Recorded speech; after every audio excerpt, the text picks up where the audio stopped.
Hello everyone, today we're taking a look at Fuse Countdown, which is the brand new expansion or standalone game from Renegade Game Studios, who did send it to me to review. Now, I'm a huge fan of the original. It's a fast, frantic, dice rolling cooperative experience. Is this the same? Let's roughly touch on how it plays and how it can then be integrated as an expansion rather than a standalone game, and then I'll give you my thoughts. So Fuse Countdown, or the original Fuse, is all about rolling dice and trying to assign them to some cards. There's a market of them in the middle, and you are going to start with 2 in front of you. They've got levels. Some are easy, level 1. They go all the way up to level 6 difficulty. They're very hard. Even level 4s are going to be pretty tricky to complete. Effectively, on a turn, you're going to draw out the number of dice equal to the player count. So 4 players, you're going to pull 4 dice out the bag. Give them a shuffle, give them a shake, and roll them. And then each player is going to claim 1 dice. Now, you're going to be trying to claim them based on what your cards are telling you. So some of them, it might be like an addition. So it might be a dice, any numbered dice, plus any numbered dice equals 6. Okay, so I can take any of these numbers at the moment, but let's say I take the 2. Now the sum says 2 plus something equals 6. I don't care what the colour of the dice is, but I need it to be a 4. Maybe on your other card, it's not caring about numbers, but it needs a red dice, then a blue dice, and on top of those, in like a little pyramid, a green dice. So you need to take those in a very particular order for it to work. You need the 2 at the bottom, and then you're hoping a green dice is going to come out the bag. You've always got those 2 cards. Unfortunately, if you can't use a dice in Fuse Countdown, you return one of the dice into the bag and take a spark card. That is different from the original, and later in the review we'll touch on the difference from the original to this. But the spark card is effectively a 3rd, maybe even 4th card that you've got to try and complete. They're normally fairly easy, but they're going to take up your dice. So maybe this one needs a 2 and a red dice. So at some point I need to also get rid of this. When you're completing your normal cards, you put all the dice back in the bag, put that in a discard pile and take a new one from the market. You're trying to do that as a team. You're trying to work together to split these dice up because everyone's trying to complete their cards. You don't want anyone to get one of those spark cards that they're also going to have to complete, and you're trying to go through the draw pile and the market down the middle. You don't technically need to complete the ones that are in front of you at the end of the game, but you can if you want a bit more of a challenge, at least on like the standard mode. It's just the draw pile and the market down the middle. So you're frantically rolling the dice on your turn, everyone's grabbing one, then the bag's passed to the next player, they're rolling, and you're taking a dice again on their turn. So everyone's always involved, trying to take one of the dice pool and add it to their card. If they can't, that one of those dice goes back and they get a spark card. You're trying to do this against a timer that is normally shouting, "You're not going to make it," and stuff like that at you.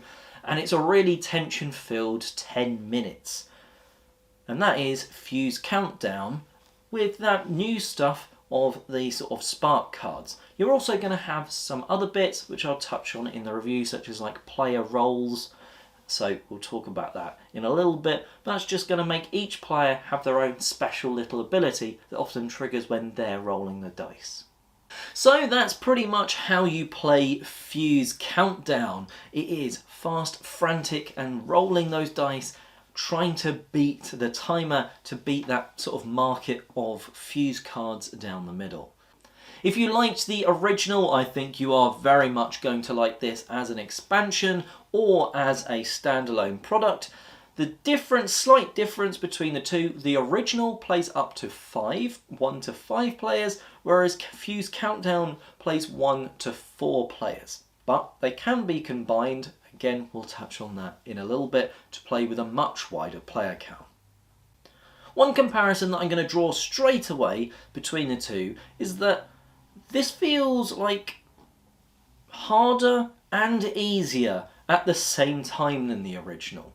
The cards that are coming out of the deck, they feel a little harder to actually complete based on the dice that are coming out the bag. However, there's a number of things that are going to try and help you to overcome that difficulty. First of all, there's some dice which are more than one colour. So it's literally got like a split dice, it's maybe red and black, or maybe it's a yellow and green dice. And it can be either one of those. They weren't in the original, and they are quite nice when they come out the bag. While some of your fuse cards actually require them now, which means you're waiting for that type of dice to come out the bag, it does also mean the rest of the time that dice can be used as a bit more flexible than normal, which is very good as the cards feel a little harder. You've also got those roll cards trying to sort of help you on your turn. Now, normally that is, for instance, one of them is you can change the number on one of the dice, or maybe you can flip it straight over. The roll, the player power, is still pretty useful because it does mean there's just that, again, bit more flexibility of, I've rolled this dice, oh, maybe I don't want it to be a 1, I need it to be a 4, maybe I could flip it to be that, or if maybe my power is just, I can change one of them to any number I want it to be. So you've got those player powers, that means you feel a little different to the other people around the table, and maybe a bit more useful, as you really need that 6, we have one now, look at that. And that can be a really nice bit to sort of overcome the difficulty of the new cards. Part of the difficulty of the new cards is there are a few new symbols, such as some cards can't have certain dice colours on, so maybe one says it can't have any red dice on. And there's also some things which are like you must do this dice first or must put this one on last. Now, the original did have that in some of like the pyramids that were being built, but this one seems to sort of have it just to sort of throw you off and make the cards a little bit harder. Again, because of those other bits that you're able to maybe manipulate a dice, or maybe it's those split dice that are allowing things to be a little bit easier, you've got a few things to combat that. So the big difference, apart from maybe rolls in this, is the new spark cards that you're going to use instead of the old system when you can't use a dice. In that, the original fuse, you had to roll a dice that you couldn't use. Everyone would discard a dice from their cards of that number or colour then. Now, that took up time versus like by rolling, and took dice away from everyone else, and it felt slightly punishing in a weird way. At times it meant no one else lost anything, and at other times everyone around the table maybe lost the dice they'd just placed, and that felt really like that, alright, I rolled and this has happened, nothing has happened basically this round. We've been reset because we couldn't use 2 dice, so everyone ended up losing so much. And while the game is all about that pressure of sort of fulfilling these cards as quickly as you could, that felt like a blow that sometimes you couldn't come back from. The spark cards, on the other hand, are normally quite easy to do, but A, you have to have completed all spark cards to be able to win. So that's one thing, you can't just forget about them. They also require 2 dice. Now, as some of these cards require maybe up to like 6 dice, so then also spend a couple of other rounds, effectively other turns, people rolling dice and you using them to get rid of that spark card. It's using dice and other turns rather than just the time to like roll a dice and then everyone have to throw something back in the bag. One thing is that they don't necessarily build up too much for an individual person. They can build up around the table, but normally when you've got a spark card, or certainly when you've got 2, it means you have a lot of opportunities to go, I can't really use a dice on my cards that I'm trying to do, but at least I can put one over here on one of my spark cards. So you feel like you're at least doing some progress, but again, that dice is still not being used to do the cards that are going to actually win you the game. Just the things that are stopping you win. It's a great tweak, and I do think out of the 2 games, because of those spark cards, that's the system that I want to use every time when I'm playing Fuse. Let's briefly touch on the production, as it does lead into one of the negatives around the game. The dice are really lovely. I do like those split dice. It's really easy to see the numbers still on them, but you can also very clearly tell, oh, that's a black and a green dice at the same time. Really like that. That's super easy, and you can definitely understand that and everything by just looking at the table. So those dice, really great to roll. They go inside like the felt-like bag, which is, again, you can't see in, so you don't know what you're pulling. Great for storage as well as the gameplay. And the cards are generally, like the symbols on them, the symbols themselves are very clear to read. Unfortunately, because there's some new symbols and stuff, for new players, I think there's a lot of symbols now. And it means in that first couple of plays, they're still maybe seeing a new symbol every now and again. They're either going to have to say, can we pause so I can work out what I'm supposed to be doing with my card? Or they're sat with the back of the rule book, because that's got all of the symbols laid out very nice and neatly. I just wish there was some sort of player aid cards included in the box, and player aid sheets that had all of the different things, one for each player. This plays to 4 players, so 4 sheets in there. That would have been absolute, even cards, 4 double-sided cards, so you could only see some at a time. Basically, something like that. Because for new players, there's a lot of symbols, and while you're trying to fast and frantically fill your cards, if you're having to go, guys, what does this symbol mean?